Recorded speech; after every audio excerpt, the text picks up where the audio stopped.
Hello and welcome to another video about integration techniques. This is the second video about integration techniques of using substitution.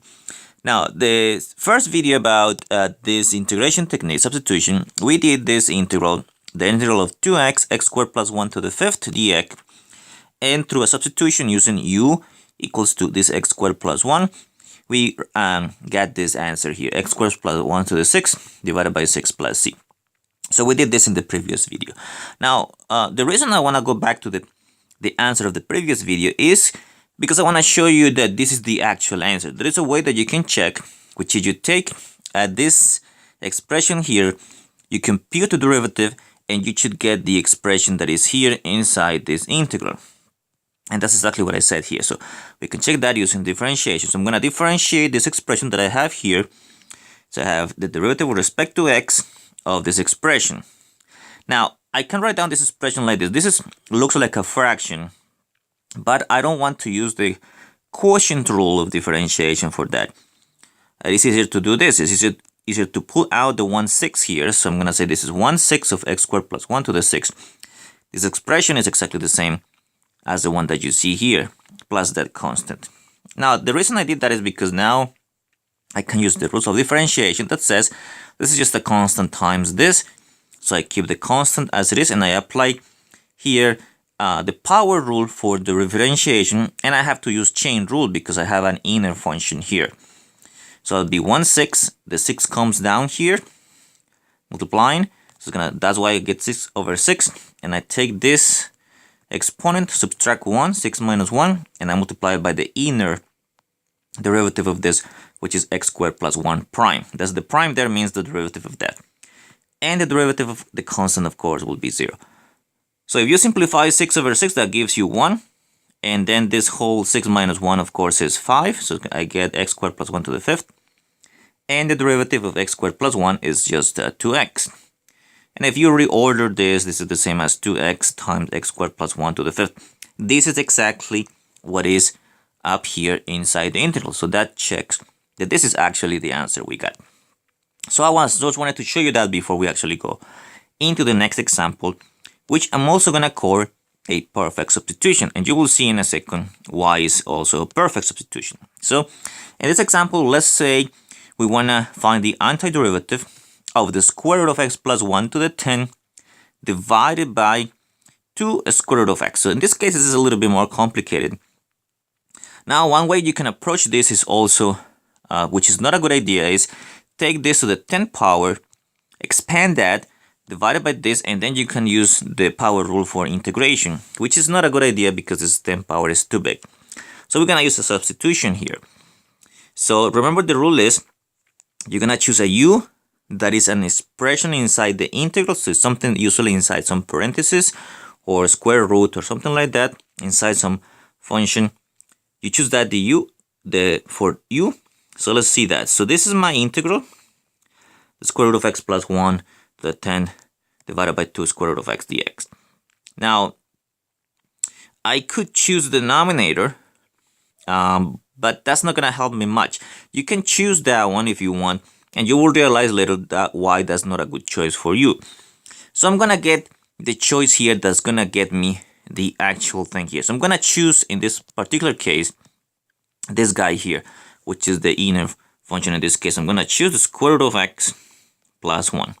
Now, and you might wonder, why did you choose this one and not something else that is here inside the integral? Why you didn't choose the square root of x, something like that? Now, the only way that you can actually, these are some guidelines, of course.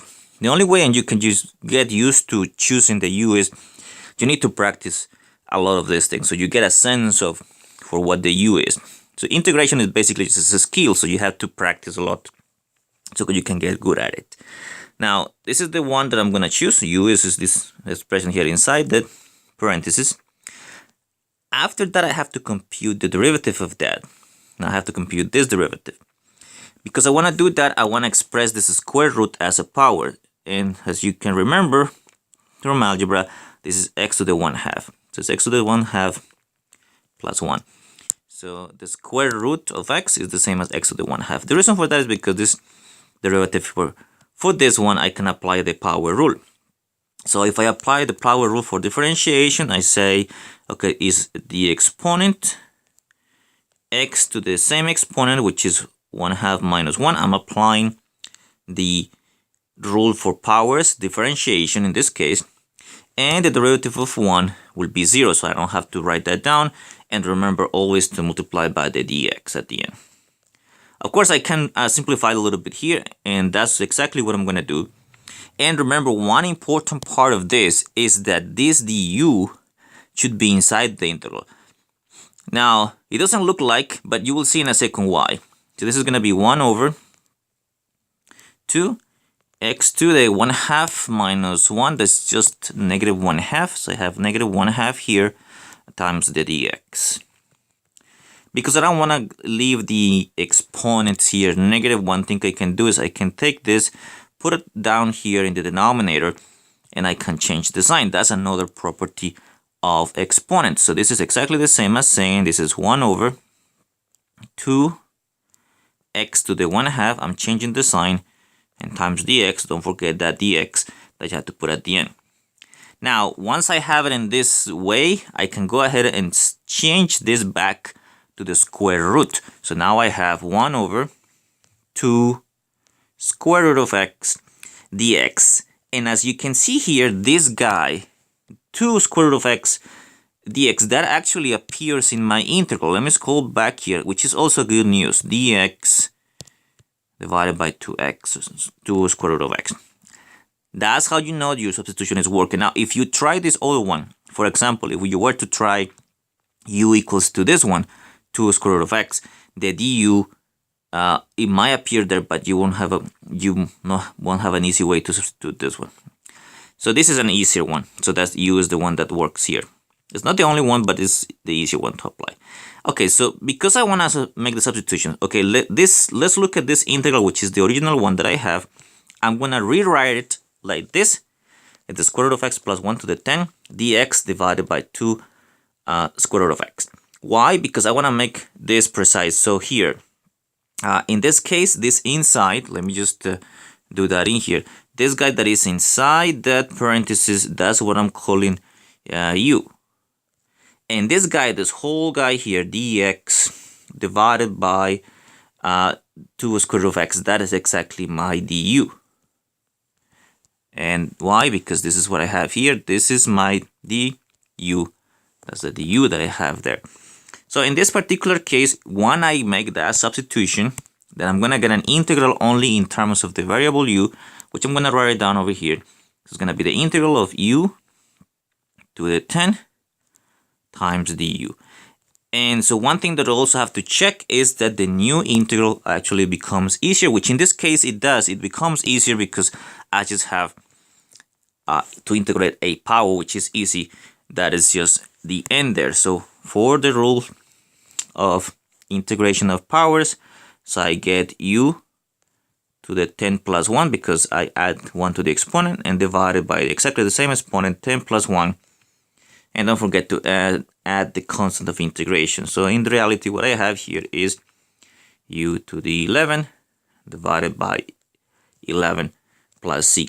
Now remember, you cannot leave the expression like that because this is not my answer completely. My question was in terms of x, so my answer should be in terms of x. So I have to go back and replace what this u, the original u, was. Now let's scroll up here and let me show you what the u was in case you forgot about that. U is the square root of x plus 1. So let me scroll down here and replace it over there. So then this will be equal to the square root of x plus 1 to the 11 power divided by 11 plus c. So this will be an example where the substitution works perfectly. So meaning that when I take the du, the u appears exactly in my integral, and that's exactly what happened here. So the du, this guy, which is the du, appears exactly in that integral. That's not always the case all the time. Sometimes the du does not appear exactly in your integral, is off by a little bit. Sometimes it's off by a constant, which is okay. we can fix that. We can fix when that du does not appear in the integral inside, when it's off by a constant. We can fix it. And that's exactly what we'll do in the next videos. In the next video, I'm going to give you an example where the substitution is not perfect, it's off by a constant, but we can actually fix that. So thank you for watching, and I will see you in the next video.